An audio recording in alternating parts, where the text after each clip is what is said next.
This is the brand new Honor 400 and 400 Pro, and I can't wait to show you a great new AI feature these devices can do. But let's get it unboxed first of all. Lifting that lid, you get to see our device straight away, a large 6.7-inch AMOLED display, and on the back is a triple rear camera starting with a 200 megapixel AI camera, which we can't wait to test and review, and a 50 megapixel selfie camera, a USB-C connection that helps charge that 5,300 mAh battery, just at 100% in 39 minutes. When powering on, you'll notice a little Android icon using Magic OS 9 based on Android 15 and always a push to Android 16 in the near future. Also in the box, we've got our SIM tool and I've got a USB-C cable here. So USB-C to USB-C, 100 watt wired charging, 50 watt wireless charging and 5 watt reverse wireless charging. As I said, taking a look at this rear camera, it's very impressive from Honor. So it's a 200 megapixel ultra clear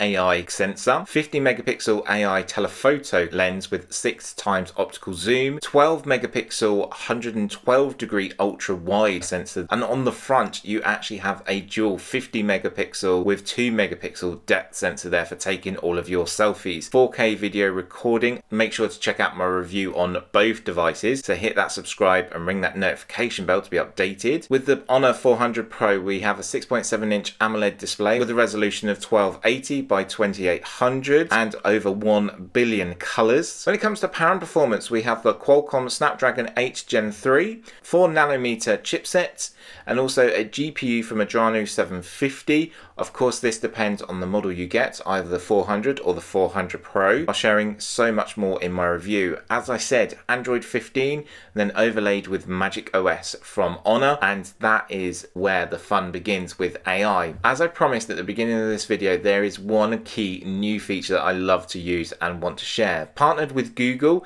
and having Gemini AI built throughout the device, they've released a new feature called AI Image to Video, where you can take any photo from your library, or when you are taking a photo out in the world, you can then directly see your image come to life. All you need to do is go into the Create section of your photo gallery, select AI Image to Video, and there you'll see your image come to life, and it is so much fun. This works with people, it works with artwork, statues, it works with pets, and there's so much fun to do. There is so much more to share and talk about that I don't have time here. So as I said, to check out my full review on the Honor 400 and on this beautiful Honor 400 Pro as well. If you have any questions, please leave a comment below. Thanks for watching and have a great day.